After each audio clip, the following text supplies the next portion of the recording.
Obviously, a lot of these students will still be quite a big intersectionality between different challenges that one student might present, whether that be financial as a result, they're a working student, so then they're a time poor student. On top of that, they might also be, first generation, etc. So I guess how do you look at that as a way to sort of prioritize what challenges you want to try and support first, and then what does some of the that practical support look like when you've got that almost menu of support that you might have on offer for those students? How do you go about finding that, and what's on that menu? Well, you mentioned time poor students, and we have a lot of our students work, and a lot of our students work a lot. We are relatively inexpensive. The total cost of attendance, if you paid full price here with residence hall and everything, is about $15,000 a year, which in the United States is really, really low. Um, but we still have a lot of students who need to work a lot. So one thing that we've been struggling with, because we're kind of under resourced in the faculty, we don't have as many faculty as we really ought to, is course scheduling. But one of the things that happens to students who need to work is if their courses are scattered across the entire week, it makes them very difficult. It makes it very difficult for them to do that. So last year we started to do this, and as we get better with analytics, this I think is going to help. Um, Try to schedule classes in such a way that it eliminates as many conflicts as we can. And this is also not just general access, but it's time to degree, right? If they can't get what they need, they end up graduating in 5 years instead of four, and there's all the opportunity costs that go along with that. So we're trying to structure that, and that one's nice because it doesn't cost anything. It's just well, it costs something because it costs a lot in brain power and faculty and staff time, but it doesn't actually require an outlay of money, I guess I would say. So that's one that we're working on. Um, Another small thing, and the our chief financial officer just went to be the chief financial officer of the board of regents, which was sort of sad because he was really committed to this. But he set aside a relatively small amount of money, something like $60,000, as just an emergency fund. Because you've mentioned things like work. Um, students who don't have a lot of money tend to drive kind of lousy cars. So something like a flat tire might impede them from going to work, which would in turn impede them from having the money to pay their bills and eat and all those kind of things. And sometimes it's really just a couple $100 that they need to sort of overcome this and keep going. So we have that fund now. And this was Georgia State University, which is in downtown Atlanta, did kind of an intensive study of this a few years ago and found that it increased their graduation rate some ridiculous amount, like 6 percentage points. Uh, Um, just this relatively little amount of money is a way to do that. So we've implemented that. That's really good.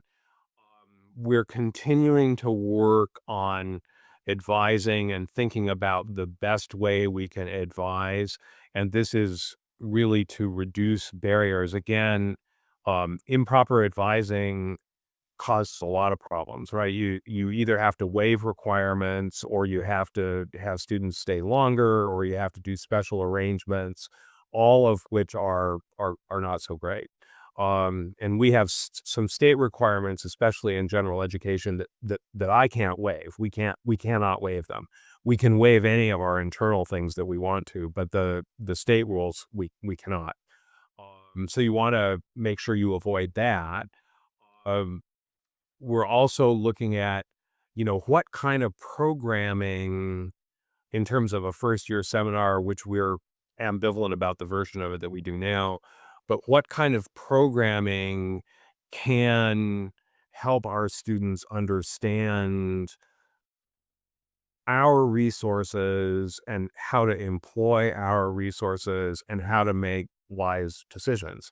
Um, so another thing that we did last year, which was interesting and scary, is we have a lot of students who pay their bills with credit cards. And, this is fine if you're getting miles or something for it, right? And then you just pay it off. But our chief financial officer and our financial aid person and some other people did some questioning of these students. And a lot of times it was because they didn't want to take federal student loans. And federal student loans have all kinds of problems in the United States. I don't want to gloss over any of that. But the interest rate's like 6% and the credit card is, 23% or something like that. Um, why are you doing that? And here in Oklahoma, it's because people don't trust the government. It's, quite a right-wing state. And so there's a lot of suspicion of anything that has to do with government program. But, that's just a bad decision. The so so more education about that. How do you, convince people that this is a much better idea and a much better deal than, than just putting it on the MasterCard or whatever. So that's another part of it. Um, and so this is where we are now. We also did a student survey before I got here. I've been here about a year and a half. Um, and it became really clear from both our student survey and our faculty and staff survey that our mental health support was nowhere near good enough. So we've hired a full-time counselor, and we had somebody who worked in our disability accommodations office who'd also finished a master's degree in counseling, but had to have the supervised clinical hours to get her license. So we hired our counselor to with in mind the idea that she could be the clinical supervisor for the accommodations person. So we got a full-time counselor, and then we got, more or less 3/4 of another full-time counselor through this clinical program. So that's helped us a lot too. Although they are both completely booked, which suggests to me that we need even more there. Um, but you try to be strategic because we just can't spend money like this. But if you can save six, like with the fund, the emergency fund, if you save six students from the financial standpoint, it pays for itself. Um, and I think the president and I and a couple of the other people on the leadership team um, have decided that that's the way to make these calculations, right? I don't think people earlier at the university were doing that. I don't think they were thinking about it anything as an investment. They were thinking about everything as an expense. Um, and I think that has changed. So we're trying to fix that now.